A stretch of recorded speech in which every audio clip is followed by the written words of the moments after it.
Bonsoir à tous, bonsoir au public de la Cité Libre. Ce soir, nous nous retrouvons autour d'une œuvre de Suzanne Griffin qui s'intitule La femme et la nature. Suzanne Griffin est une essayiste et écrivaine américaine contemporaine. Elle a fait paraître ce livre en 1978.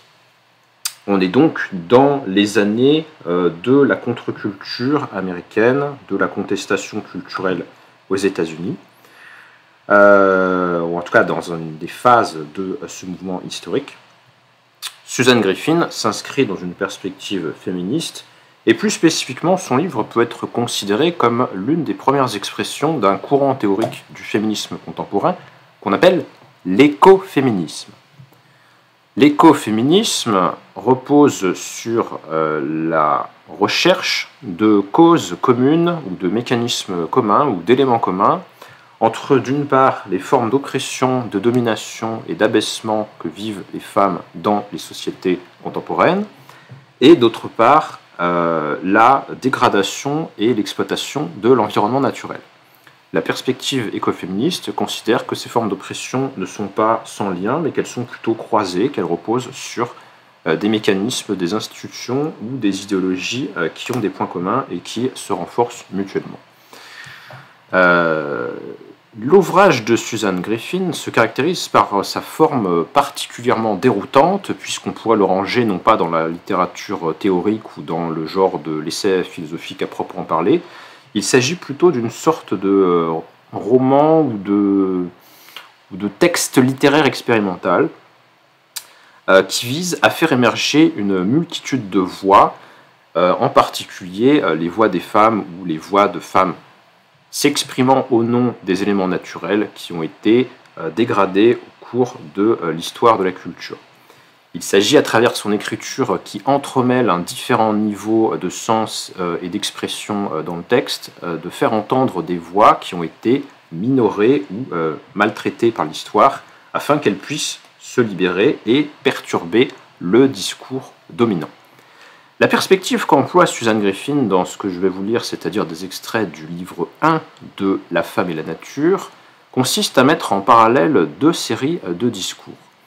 D'une part, le point de vue qu'elle va reconstituer d'une façon légèrement contestataire et un petit peu caricaturale, mais afin de délégitimer ce discours, ça va être le discours des branches du savoir qui visent à donner à présenter une connaissance du monde naturel, que ce soit la philosophie naturelle traditionnelle ou plus tard, quand la science physique moderne se sera émancipée des présupposés métaphysiques de la tradition, ce sera le discours des sciences naturelles et de la physique. D'un côté, donc, ce discours va faire l'objet d'une présentation critique qu'il s'agira justement de troubler au fur et à mesure du texte par des contestations ou en montrant les contradictions ou les reniements ou les renoncements auxquels cette science va être obligée de se livrer. D'autre part, l'autre série que suit Suzanne Griffin dans ce chapitre, c'est un ensemble de discours qui vise à statuer sur la nature et le statut des femmes dans ce que la tradition peut nous léguer de plus patriarcal et oppressif. La logique générale des deux textes, c'est que, de même qu'il y a un discours hiérarchisant et infériorisant qui nie les potentialités d'action de la nature, de la matière, de tout ce qui relèverait du monde matériel par rapport à un monde qui serait celui de l'esprit, soit de l'esprit humain, soit d'un esprit surnaturel, de même la femme va être l'élément mis dans une situation d'infériorité, de subalternité par rapport à un pôle symbolique supérieur qui va être la masculinité. Un auteur qui n'est pas extrêmement présent dans ce texte, mais qui serait une très bonne piste pour suivre justement cette double filiation et ces deux lignes de discours théoriques de l'histoire occidentale, pourrait être Aristote. En effet, chez Aristote, on trouve à la fois une théorie de la substance qui est régie par une structure dualiste, c'est-à-dire une opposition entre deux éléments. Dans une chose concrète, selon Aristote, il y a un mélange de matière et de forme. La matière d'une chose, c'est ce qui, dans cette chose, constitue sa base, son terreau, qui est un élément un petit peu informe, un petit peu voilà, inférieur. Et cet élément matériel qui à lui seul serait décousu et dénué de réalité stable va trouver une forme et un ordre grâce à une puissance ou une instance différente qui va être ce qu'Aristote appelle la forme de la chose. Donc vous imaginez par exemple une brique. Une brique serait faite d'une matière qui serait de l'argile, et la forme serait ce qui lui a été conféré par le processus de cuisson qui fait qu'au bout du compte, vous avez une brique carrée, par exemple. La forme vient structurer et ordonner une matière qui par elle-même serait rebelle, chaotique et infertile. Et bien de même que chez Aristote, il y a une conception de la nature des choses qui repose sur le schéma que je viens de vous présenter, qu'on appelle le schéma illémorphique. Morphé, c'est la forme, et illé, c'est la matière en grec. De même, chez Aristote, on trouve une théorie de la génération, c'est-à-dire du processus de production d'un être vivant, qui reproduit ses caractéristiques à la fois dualistes et hiérarchiques. Selon Aristote, dans la procréation humaine, il y a deux éléments qui reproduisent cette opposition entre un pôle inférieur passif et un pôle supérieur actif. Le pôle actif dans la génération humaine, c'est le sperme masculin, qui a la puissance de produire un individu. Et l'élément passif, c'est ce qu'apporte comme matériel organique la femelle, la femme humaine, qui, elle, reçoit, n'est-ce pas, la puissance, et qui est donc une sorte de élément porteur, élément de soutenance, voilà, qui mène jusqu'à son terme le processus, mais qui ne l'impulse pas, qui n'est pas le pôle supérieur et actif. Donc ce schéma illémorphique, en fait, on le retrouve dans la théorie de la génération d'Aristote, et ça pourrait être une excellente base pour réfléchir à cette double délégitimation de la capacité d'action de la nature / de la matière, et de la capacité d'action des femmes en tant que sujet social. À présent, je vais vous lire ce texte pour essayer de vous faire sentir la façon dont Suzanne Griffin va tenter de dynamiter cette opposition par les procédés littéraires auxquels elle recourt.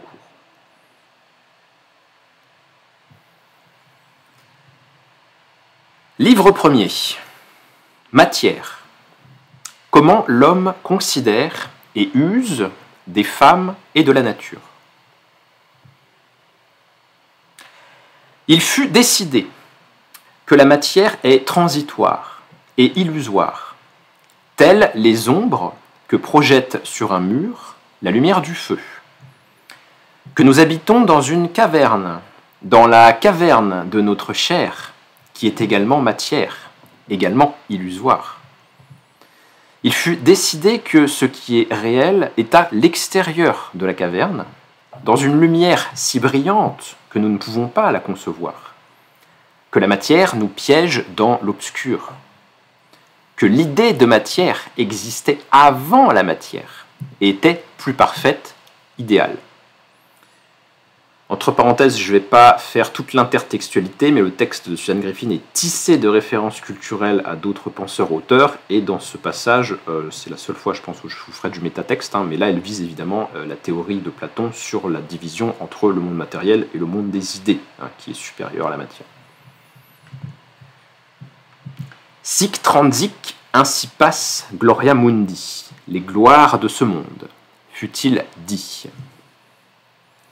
La matière est transitoire et illusoire, fut-il décrété. Ce monde est une allégorie pour le prochain. La lune est à l'image de l'Église, qui reflète la lumière divine. Le vent est à l'image de l'Esprit. Le saphir ressemble au nombre 11, qui a transgressé 10, le nombre des commandements. Dès lors, le nombre 11 représente le péché. Il fut décidé que la matière est passive et inerte, et que tout mouvement s'origine hors de la matière. Que l'âme est cause de tout mouvement dans la matière, et que l'âme a été créée par Dieu. Que tout autre mouvement provient d'un contact violent avec une autre matière en mouvement, qui a été mue en premier lieu par Dieu. Que les sphères en perpétuel mouvement sont mues par les vents du ciel, qui sont mus par Dieu, que tout mouvement provient de Dieu. Que la matière n'est qu'une forme ou un mouvement en puissance, La matière ne peut pas bouger par elle-même. Voilà. Théorie traditionnelle Aristote-Platon. Il fut décidé que la nature de la femme est passive, qu'elle est un réceptacle qui attend d'être rempli. Il fut déclaré que Dieu est immuable, que le logos est une qualité de Dieu, créée dans l'homme par Dieu, et qu'elle est éternelle, que l'âme existe avant le corps et vivra après lui. Tout ce que saisissent mes sens corporels, ce ciel, cette terre et tous les corps qu'ils renferment et que perçoivent mes sens, combien de temps dureront-ils? Je n'en sais rien. Retranscrivent les mots d'un saint. Mais 7 et 3 font 10, et non seulement maintenant, mais toujours. Cette inaltérable vérité du nombre est commune à moi et à tous ceux qui raisonnent. Ainsi, il fut affirmé que la Genèse ne peut être comprise sans une maîtrise des mathématiques. Celui qui ne connaît pas les mathématiques ne peut connaître aucune des autres sciences, fut-il précisé, et il fut conclu que toute vérité peut être trouvée dans les mathématiques, que l'explication véritable se trouve dans les mathématiques, et que les faits n'en fournissent que de simples preuves. Les mathématiques sont le langage de la vérité, car les mathématiques relèvent de la pure forme. Ils sont immatériels, ils ne portent pas sur le monde matériel qui est tangible, qui est illusoire, qui est confus et inférieur. Qu'il ait 3 degrés d'abstraction, chacune conduisant à des vérités plus hautes. Le scientifique dépouille l'unicité pour révéler les catégories. Le mathématicien les données sensibles pour révéler les nombres. Le métaphysicien les nombres pour révéler le fruit de l'être pur. Il fut décidé que la vision se produit grâce à un rayon de lumière qui émane de l'œil vers la chose perçue. Il fut décrété que Dieu est la lumière primordiale qui rayonne dans l'obscurité de la première matière et lui donne son existence substantielle. Il fut déclaré que les eaux du firmament séparent la création corporelle de la création spirituelle, que l'espace qui se trouve au-delà est infini, indivisible, immuable, qu'il est l'immensité de Dieu. Que la Terre est une sphère centrale entourée d'espaces concentriques, de parfaits cercles d'air, d'éther et de feu qui contiennent les étoiles, le Soleil et les planètes, le tout maintenu en mouvement par les vents célestes. Que le ciel est par-delà la zone de feu et que l'enfer est dans la sphère terrestre, que l'enfer est sous nos pieds. Il fut avancé que tous les corps ont un lieu naturel, que les corps lourds tendent vers la terre, les plus légers vers les cieux. Et ce qui est sublunaire, toujours Aristote, se dégrade et se corrompt. La terre est, ouvrez les guillemets, si corrompue et brisée par toutes sortes de vices et d'abominations qu'elle semble être un lieu qui accueille toute la saleté et la purge des autres mondes et des autres âges. Fin de parenthèse, fut-il prétendu. Et l'air sous la lune est épais et sale quand l'air au-dessus brille jour et nuit d'une splendeur perpétuelle, fut-il affirmé. Et il fut décrété que les anges résidaient par-delà la lune et assistaient Dieu dans le mouvement des sphères célestes. Les anges bons, fut-il dit, tiennent en basse estime les connaissances des choses temporelles et matérielles qui enorgueillissent le démon. Et le démon réside sur terre, fut-il décrété, dans les enfers, sous nos pieds. Il fut observé que les femmes sont plus proches de la terre, que la femme conduit l'homme à la corruption. Les femmes sont, ouvrez les guillemets, la porte ouverte sur le démon, fut-il déclamé. Il fut observé qu'au regard de l'appréhension des choses spirituelles, les femmes possèdent une nature différente de celle des hommes. Et il fut convenu que les femmes sont comme des enfants intellectuellement parlant, que les femmes sont plus faibles de corps et d'esprit que les hommes, Fragilité, ton nom est femme, fut-il dit. Il fut avancé que, ouvrez les guillemets, le mot femme s'utilise pour décrire la luxure de la chair. Que les hommes sont incités aux convoitises charnelles lorsqu'ils entendent ou voient une femme dont le visage est un souffle brûlant, dont la voix est un serpent qui siffle. Il fut décrété que dans la génération, la femme fournit la matière, entre parenthèses les menstrues, le vitelin, et l'homme la forme qui est immatérielle, et que de cette union naît l'embryon. Et dans les Saintes Écritures, il fut noté qu'à partir d'Adam, qui fut le premier homme, a été tirée Ève, et que, parce qu'elle était née de lui, il appartenait également à l'homme de la nommer, elle s'appellera femme. L'homme masculin est l'entité qui a le pouvoir de donner son nom à toute la création, à toutes les espèces animales, car tu seras maître et possesseur de cette terre, et tu la feras fructifier, et il nommera aussi la femme. Il fut aussi décidé que toutes les monstruosités qui adviennent dans la génération découlent d'une tare de la matière fournie par la femelle, qui résiste à l'effort masculin de lui donner forme. Il fut découvert que le soleil et non la terre est au centre de l'univers. Et celui qui fit cette découverte écrivit. Et au milieu de tous repose le soleil.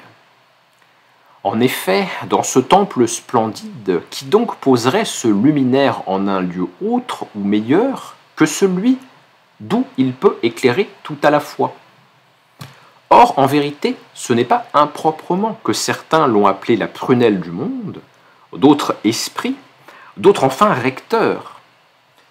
Trismégiste l'appelle Dieu l'invisible, l'électre de Sophocle l'omnivoyant. C'est ainsi en effet que le soleil, comme reposant sur le trône royal, gouverne la famille des astres qui l'entourent. Cependant, la terre conçoit du soleil et devient grosse en engendrant tous les ans. Et il fut décidé que le soleil est Dieu le Père, que les étoiles sont Dieu le Fils, et le milieu éthéré, le Saint-Esprit. N'oublie pas que la pensée médiévale est une pensée fondamentalement symboliste. Tout est un signe de quelque chose d'autre surnaturel. Il fut déclaré que l'instabilité sur Terre est née du Jardin d'Éden après la chute, qu'avant la chute régnait sur Terre une béatitude immortelle, mais qu'après la chute, toute chose se corrompt avec le temps et se rapproche inexorablement de sa fin. Que la surface de la terre est un témoignage du péché de l'homme, que la hauteur des montagnes, la profondeur des vallées, les blocs rocheux immenses, les cratères, les mers, les étendues de terre, les lacs et les rivières, les formes des roches, les falaises, tout a été formé par le déluge, la punition divine pour le péché originel. Le monde est le diable, et le diable est le monde, fut-il dit. Et comme les femmes sont la porte ouverte sur le diable, il fut convenu que le péché puis la mort sont entrés dans le monde depuis qu'Ève a frayé avec le diable dans un corps de serpent. Et qu'une femme vertueuse est une femme qui obéit à son mari comme l'Église obéit au Christ. Il fut alors découvert que la substance céleste, comme la substance de la terre, est en mouvement. Et il fut décrété que, bien que la substance céleste soit en mouvement, ce sont seulement des lois immuables qui président à toute mutabilité. Et que l'invariabilité de la volonté de Dieu peut être déduite de la perfection de ces lois qui régissent le monde naturel. Il fut postulé que dans les espaces entre les orbites planétaires il fut postulé que les espaces entre les orbites planétaires correspondent chacun aux 5 solides parfaits d'Euclide, que de Saturne à Mercure, chacun correspond à un cube, un tétraèdre, un dédocaèdre, un icosaèdre et un octoaèdre. Parce que c'est plus parfait comme ça. C'est pourquoi il fut dit qu'il n'existe que 6 planètes, et qu'il ne peut en exister que 6, ni plus ni moins. Il fut annoncé que la musique des sphères pouvait être découverte par des lois mathématiques. La cause de l'univers, fut-il dit, niche dans l'harmonie mathématique qui existe dans l'esprit du Créateur. Il fut déclaré que, ouvrez les guillemets, la nature n'effectue pas en de nombreux actes ce qu'elle peut faire en seulement quelques-uns. Fin de guillemets. Entre parenthèses, et l'extravagance et l'excès furent perçus comme flagrants chez la gente féminine. Les femmes ont le défaut d'avoir des affections et des passions démesurées. Il fut écrit. Et les chagrins des femmes sont, ouvrez les guillemets, soit trop extrêmes, soit pas assez crédibles. Fin de guillemets, fut-il dit. Et, ouvrez les guillemets, les femmes poussées à la colère, fin des guillemets, sont, ouvrez les guillemets, plus envieuses qu'un serpent, plus malveillantes qu'un tyran, plus fourbes que le diable. Et de la colère des femmes, il fut prétendu qu'elle est faite de sang, et de l'esprit des femmes qu'il se déplace souvent comme le vent inconstant, et il fut ajouté que toute sorcellerie provient de la convoitise charnelle qui est chez les femmes insatiable. Il fut prétendu que tout péché s'origine dans la chair d'un corps de femme et vit en elle. Le texte ancien déclame que le Christ est né d'une vierge pour que la désobéissance engendrée par le serpent puisse être détruite comme elle avait commencé. Et on nous rappelle que nous avons apporté la mort sur cette terre.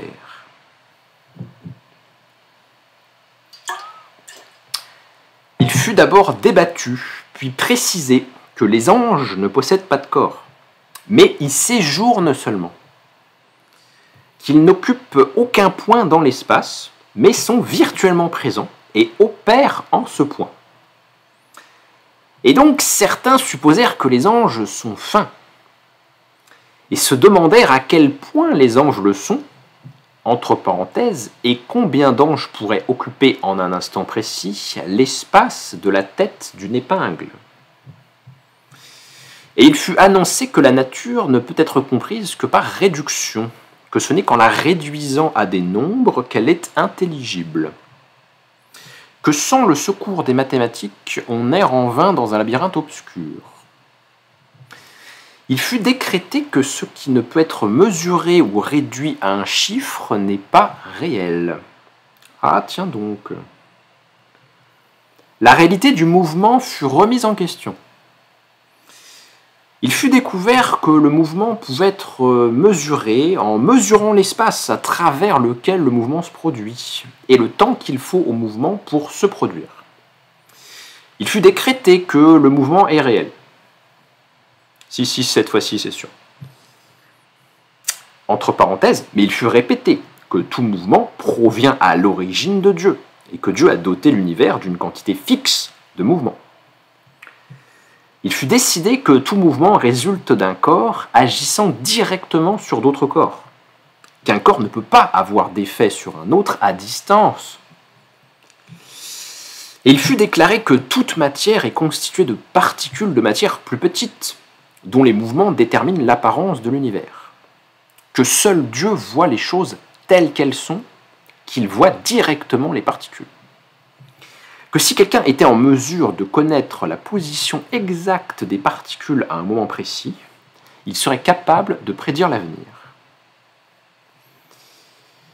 Il fut exposé que la sensation de couleur est produite par l'action de ces particules sur la rétine de l'œil, que les particules sont réelles, mais que la sensation qu'elles produisent ne l'est pas. Et il fut observé que les sens sont trompeurs, et que les textes anciens, dont ceux de Démocrite, relèvent 2 genres de connaissances, l'une authentique et l'autre bâtarde. Et la vue, l'ouïe, l'odorat, le goût et le toucher relèvent tous de la bâtardise. Et il fut déclaré que les femmes sont la source, le flot, et la racine même de tout leurre, de toute fausseté, de tout mensonge. Pour preuve, la femme fut créée à partir d'une côte défaillante, tordue en sens contraire de la poitrine de l'homme, Aussi est-il dans sa nature de contrarier et de tromper, fut-il dit. Sous les phares, les postiches, les bijoux, les habits, agit une créature monstrueuse, si odieuse et hideuse, que l'on y trouve, je cite, des serpents plutôt que des saints. Il fut établi que les sensations sont des pensées confuses, et qu'il faut se méfier de l'imagination et de la mémoire, puisqu'elles découlent des sensations. Que les pleurs sont féminins, et que la poésie dramatique, puisqu'elle provoque des pleurs, doit être évitée. Qu'elle a un pouvoir de corruption des plus redoutables, même chez les hommes de haut rang. Entre parenthèses, dans la catégorie des groupes persécutés de la tradition, il y a les artistes et les gens de théâtre. Des gens charnels, proches du corps, enfin voilà. Et il fut écrit que les femmes ont pour défaut d'avoir des affections et des passions démesurées, et des imaginations débridées, et que l'on ne devrait pas enseigner l'italien ou l'espagnol aux jeunes filles pour cette raison, les livres écrits dans ces deux langues ayant un effet dangereux sur les femmes. Et il fut décidé que Dieu ne meurt pas. Il est le Père. Il ne peut mourir. Et que l'image de Dieu est en l'homme et qu'elle est une. Que les femmes sont tirées de l'homme qui possède la juridiction du Seigneur comme s'il était son pasteur, car il est à l'image du Dieu unique. Il fut décidé que l'esprit des femmes est défectueux, que les fibres de leur cerveau sont chétives, qu'étant donné que les femmes menstruent régulièrement, l'apport en sang vers le cerveau s'en trouve diminué. Il fut recommandé que tout savoir abstrait, tout savoir rigoureux soit laissé à l'esprit solide et laborieux des hommes. Pour cette raison, fut-il argué, les femmes ne se verront jamais enseigner la géométrie. Et oui, science des sciences, parce que mathématiques, parce que formelles, parce que non matérielles. 1589, Francis Bacon est nommé chancelier de la Chambre étoilée en Angleterre. Entre parenthèses, que la nature doit être assujettie au service des hommes, convainc-il. Il prétend que la Terre devrait être menée à la question et torturée pour qu'elle révèle ses secrets. 1622 à 1623, Jean-Georges II, prince-évêque, fait construire une maison dévolue au procès en sorcellerie à Bamberg. 600 sorcières y brûleront. 1628, 158 sorcières brûlent à Wurzburg. 1637, René Descartes publie le discours de la méthode. 1670, les procès pour sorcellerie. 1745, procès des sorcières de Lyon à 5 condamnations à mort. 1775, Anna Maria Schnagel est exécutée pour sorcellerie.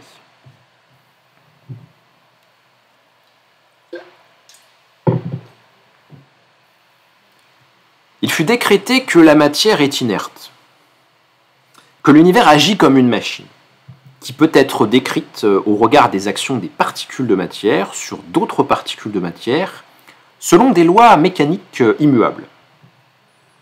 Cette fois, c'est sûr. Que le secret de l'univers ne peut être révélé que par la compréhension de son fonctionnement, que derrière le comment matériel se trouve la cause primaire, qui est immatérielle. Que le particulier, comme les pièces d'une machine, peut être compris sans référence au tout. Et il fut découvert que le poids de deux corps est proportionnel à leur masse, que chaque corps persévère dans son état de repos ou de mouvement de façon uniforme en ligne droite, sauf s'il est contraint de changer cet état par des forces imposées à lui, qu'un changement de mouvement est proportionnel à la force du mouvement imprimé et a lieu dans la direction de la ligne droite dans laquelle cette force est imprimée, qu'une réaction est toujours égale et opposée à l'action. L'inertie fut nommée, et il fut décrété que le créateur de l'univers était doué en mécanique. Et il fut ainsi prédit que la vie serait prolongée, la jeunesse restaurée, la vieillesse retardée, et les maladies incurables guéries, et la douleur atténuée, et qu'un corps serait transformé en un autre, de nouvelles espèces fabriquées, de nouveaux instruments de destruction tels des poisons inventés, le temps de germination accéléré, des composts pour la terre fabriqués, de nouveaux aliments développés, de nouveaux tissus confectionnés, du papier, du verre, des minéraux artificiels et des ciments, et qu'existeraient des moyens de transmettre les sons sur de grandes distances par des lignes, des machines de guerre plus fortes et plus violentes, et que les hommes voleraient dans les airs et iraient sous l'eau dans de grands vaisseaux. Entre parenthèses. Et la théorie selon laquelle les races sauvages ont chu de la civilisation par l'entremise du péché fut émise. Plus on s'éloigne du jardin d'Éden, plus la race est proche de l'animal. La nature tout entière a été conçue pour profiter à l'homme, fut-il dit. Le charbon a été placé au plus près de la surface pour qu'il en fasse usage. Les animaux courent sur quatre pattes, parce que cela fait d'eux deux meilleures bêtes de somme. Les dents ont été créées pour la mastication, et les femmes existent uniquement pour la propagation de l'espèce. Fut évoquée cependant la possibilité que la nature fasse évoluer les espèces sans plan préconçu. Et d'aucuns avancèrent que les forces de la nature sont aveugles, qu'elles sont aveugles de volonté, sans réflexion ni moralité. Que cette volonté est une volonté de vivre et qu'elle infecte toutes les formes naturelles, de la croissance des plantes à la pulsion d'accouplement, en passant par le besoin de nourriture chez les animaux et les hommes. Entre parenthèses. Et il fut également écrit que la nature vit et respire par le crime, que tous ses pores désirent que le sang soit versé, que ses nerfs vibrent de désirs douloureux pour le péché, qu'elle se languit de cruauté, qu'elle suscite la mort de la vie et nourrit de sang frais les innombrables et insatiables bouches qu'elle allaite à son sein sans lait, qu'elle prône la douleur pour aiguiser son plaisir, qu'elle poignarde, empoisonne, écrase et corrode, que la nature est lasse de la vie, que ses yeux sont malades de voir, ses oreilles bourdonnent d'entendre, qu'elle est tarie de création, qu'elle se délecte dans le désir de mort. Et il fut déclaré que la nature des femmes est plus naturelle que la nature de l'homme, qu'elle est aussi sincère que la souplesse rusée d'un prédateur, qu'il faut se méfier des griffes de tigre sous ses gants, de la naïveté de son égoïsme, son inéducabilité et sa sauvagerie intérieure. Et il fut dit que l'ampleur et l'envolée de ses désirs et de ses vertus sont incompréhensibles. Et nous apprendrons à avoir peur. Femme, le nom même est un crime, fut-il écrit, de notre nature. Et il fut souligné que ni les femmes, ni les races inférieures ne sont capables d'abstraire des idées à partir de cas concrets. 1882, le Married Women's Property Act, loi sur la propriété des femmes mariées, qui accordait aux femmes mariées le droit d'accès à la propriété, est révoqué.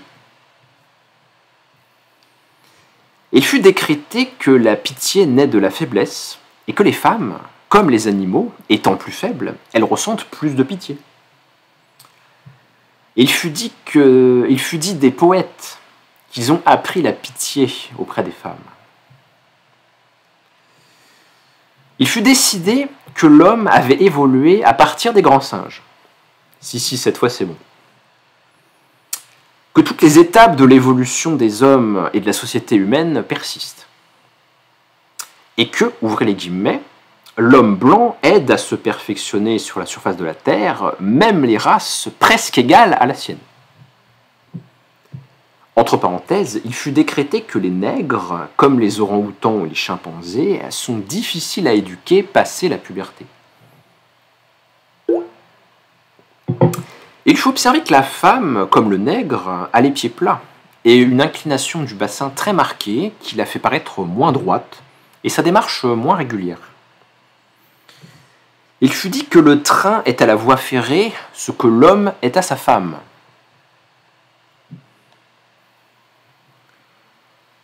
L'entropie fut découverte. Cette fois, c'est bon. Et il fut décidé que l'entropie, la quantité d'énergie qui n'est plus disponible pour l'action, augmente sans cesse. Que l'énergie diminue continuellement. Entre parenthèses, que la Terre ne peut donc pas avoir plus de 200 millions d'années. Que le Soleil va s'éteindre. Les énergies de notre système vont s'étioler, fut-il écrit, l'homme s'abîmera et ses pensées périront. Il fut exposé que les rapports de promiscuité sexuelle avec les femmes entraînent une faiblesse séminale. Que, ouvrez les guillemets, l'énergie génératrice, quand nous sommes dissipés, se disperse et nous rend impurs, mais que quand nous restons chastes, nous sommes revigorés.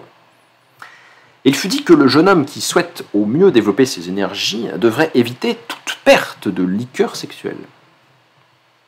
Notamment la nuit, même s'il est seul. Toute matière, fût-il désormais avancée, peut être réduite à 91 éléments. Cette fois, c'est sûr. Pour chacun de ces éléments, il y a un atome, fut-il exposé, et ces 91 atomes sont des éléments constitutifs de l'univers, durs, impénétrables, immuables, irréductibles, révélés sous l'examen de la science comme la réalité ultime. Et un lord anglais pouvait dire que la physique du XIXe siècle était arrivée à sa perfection ultime. Entre parenthèses, des mouvements de molécules sont détectés dans le mouvement du pollen dansant dans l'eau immobile. La matière inanimée bouge. Il fut déclaré qu'en ce monde, il n'y a rien d'aussi stable que soi-même, qu'on se connaît foncièrement. La radioactivité s'explique par la désintégration de l'atome. L'atome, fut-il finalement convenu, n'est pas stable. L'inconscient fut découvert. Entre parenthèses, et l'inconscient, fut-il expliqué, est cette partie du soi inconnue du moi conscient en un instant donné. À partir des effets phosphorescents sur la paroi de verre d'un tube chargé, une particule d'énergie fut découverte. Cette particule est plus petite que l'atome, fut-il exposé. Elle est dans l'atome, fut-il signalé, et cette particule fut nommée électron. Entre parenthèses, l'atome n'est pas inanimé. L'énergie du soi est cachée, fut-il révélé, dans une région sombre et inaccessible de l'esprit, chargée d'appétit. Cette région de l'esprit peut être décelée dans les rêves, les lapsus, les souvenirs dérobés, dans les associations d'idées, les chutes accidentelles, les mots mal orthographiés, les noms oubliés, dans le fredonnement distrait de mélopées, les choses griffonnées, dans ce qui est oublié. Entre parenthèses, que tout cela n'est que symptôme. Que le membre paralysé est un symptôme de cette énergie. Cette énergie de l'esprit fut nommée libido. Cette fois, c'est bon. La géographie de l'atome fut explorée. Ses parties furent nommées électrons, protons et neutrons. Il fut conjecturé que l'atome ressemblait au système solaire, des particules plus petites encerclant un centre plus grand. Cette fois, c'est bon. Le soi est composé de 3 parties, fut-il déclaré. Le surmoi, le moi et le ça. Et que, bien que les femmes aient moins de libido, fut-il dit, leurs instincts animaux sont moins contrôlés. Elles ont aussi moins de surmoi. Que le moi des femmes est moindre. Qu'elles sont, à l'instar des enfants et des peuples primitifs, moins conscientes des nécessités de la vie. Que les femmes ont moins le sens de la justice, que leurs pensées sont plus colorées, de sentiments que les pensées des hommes. Entre parenthèses, que les femmes sont moins objectives. Il fut affirmé que les hommes sont responsables de la civilisation. L'activité et la part des hommes, fut-il dit. Les petits garçons bâtissent des formes verticales tournées vers l'extérieur, fut-il argué. Et en tant qu'hommes, ils se déplacent dans le monde pour façonner la réalité. La passivité est la part des femmes, fut-il dit, et les petites filles bâtissent des enclos, dirigent leurs énergies vers l'intérieur. Elles se sentent laissées pour compte par le mouvement des hommes, elles en tiennent une rancune à la civilisation, et dans le sillage de ces progrès sème le chaos. Qu'être une femme, c'est s'agripper à la maison, à la monotonie, à la tradition. Et tandis que nous levons la tête, on nous ramène encore et toujours à la tradition.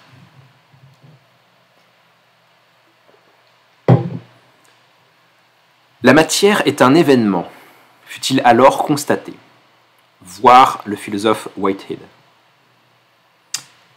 Il fut dit impossible d'ériger entre le ça, le moi et le surmoi des frontières définies. L'atome est bombardé par le neutron et se divise, libérant d'autres neutrons qui à leur tour divisent d'autres atomes, feu, lumière et son. La réaction en chaîne fut inventée. 1941, découverte du plutonium. 1945, Hiroshima et Nagasaki sont détruites par une explosion atomique. Il fut dit de la psyché humaine qu'elle abrite une pulsion de mort. Que dompter, cet instinct de destruction chez l'homme exerce un pouvoir sur la nature. Que le corps de la femme la prédispose à retourner cet instinct contre elle-même. Le méson fut découvert. Le lambda, le sigma, l'état, le muon, le pion, la cascade, le kaon furent découverts. 30 sortes de particules élémentaires furent découvertes. Il fut proposé que les particules élémentaires ne sont peut-être pas fondamentales. L'idée que l'homme se faisait de la nature fut de nouveau menacée. Son visage est changeant, fut-il dit, et il fut suggéré qu'une structure invisible à la mesure se trouve sous les particules.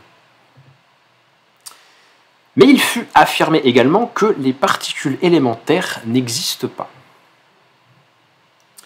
Toute question portant sur la nature essentielle des choses, fut-il déclaré, mène à une nouvelle question. De la nature de la terre, des roches, des rivières, des nuages, de la lumière, du vent, du souffle, de la chair, des mules, des chevaux, des oiseaux, du corps des femmes, de l'utérus, des seins, de la vulve, des poils. Il fut reconnu qu'on ne sait rien encore. Il fut écrit que nous sommes à la fois acteurs et spectateurs. Et le temps ne s'écoule pas de manière universelle. L'univers est amorphe, sans structure fixe, toujours changeant. Il n'existe pas d'espace absolu. Le temps et l'espace ne font qu'un.